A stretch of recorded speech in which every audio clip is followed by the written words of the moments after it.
So people tell me that I'm a nice person. I can get along with anyone, even my most fierce opponents. It's like my thing. It's what I'm known for.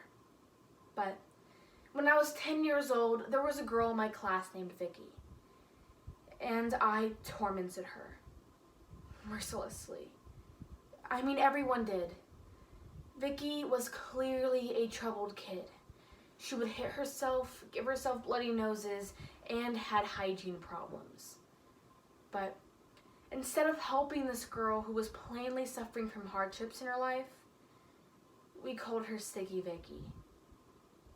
I called her Sticky Vicky.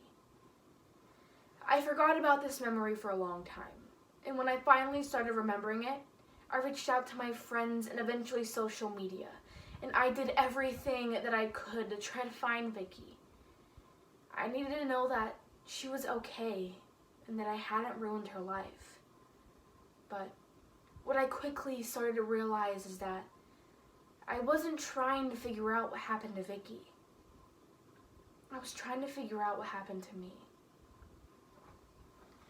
Hate is still a prevalent issue in today's society, implicit or not. Today we'll be hearing from Sally Cohn and her journey through learning more about the hate inside of us. The Culture of Hate by Sally Cohn.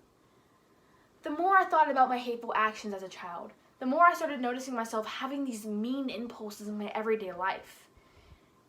Thinking mean thoughts and wanting to say them. At this point, you might be wondering, why are y'all so worried about hate? You didn't hate Vicky. Bullying isn't hate, isn't it? Gordon Allport, the psychologist who pioneered the study of hate in the early 1900s, developed what he called a scale of prejudice. At one end are things like genocide and other bias-motivated violence. And at the other end of things are things like believing your in-group is inherently superior to some out-group, or avoiding social interactions with those others. Isn't it all hate? I mean, it wasn't a coincidence that I was a rich kid picking on a poor kid. But the fact is, the people we discriminate in our public policies and in our culture are also the same groups of people most likely to be bullied in school. That's not a coincidence. That's hate. I'm defining hate in a broad way because I believe that we have a big problem, and we need to solve all of it, not just the most extremes. So, in trying to understand and solve hate, I read every book and every research study I could find. But I also went and talked to some former Nazis, some former terrorists, and some former genocidal killers. Because I figured, if they could figure out how to escape hate, surely the rest of us could. Let me just give you one example of a former terrorist I spent time with in West Bank. When Bassam Ardamin was just 16 years old, he tried to blow up an Israeli military convoy with a grenade. He failed, fortunately, but he was still sentenced to 7 years in prison. While in prison, they showed a film about the Holocaust. Up until that point, Bassam had thought the Holocaust was mostly a myth. He went to go see the film because he thought he would enjoy seeing Jews get killed. But when he saw what really happened, he broke down crying. And eventually after prison, Bassam went on to get a master's degree in Holocaust studies and went on to form an organization of former Palestinian combatants and former Israeli combatants come together, work together, and try to find a common ground. By his own account, Bassam used to hate Israelis, but through knowing them and working with them to try to find peace, he learned to overcome his hate. Bassam still doesn't hate Israelis, even after the Israeli military shot and killed his 10-year-old daughter Abir when she was walking to school. That soldier, he taught me, was just part of the same hateful system as he was. If a former terrorist can learn to overcome their hate and still not hate after their child is killed, surely the rest of us can stop our habits of demeaning and dehumanizing each other.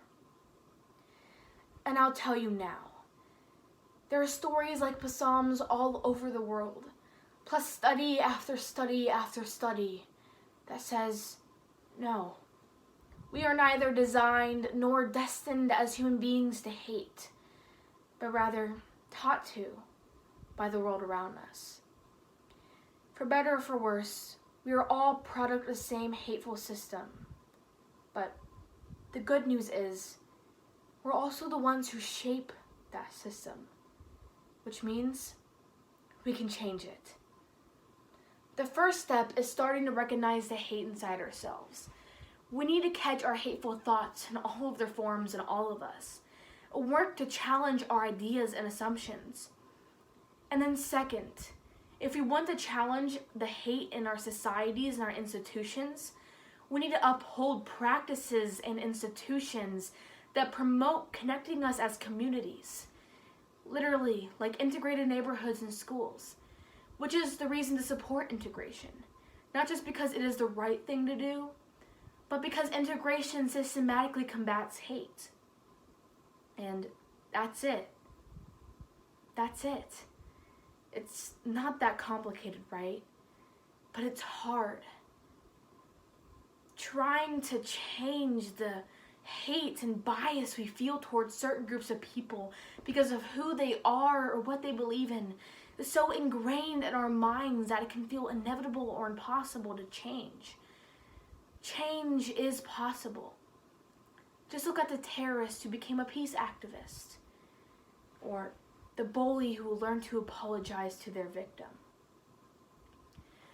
The entire time I was traveling across the United States and Rwanda and the European countries, I was still looking for Vicky. It became so hard to find her that I even hired a private investigator. And eventually, he found her. I mean, he sort of found her. It became apparent that the person I'm calling Vicky had gone to extraordinary lengths to hide her identity.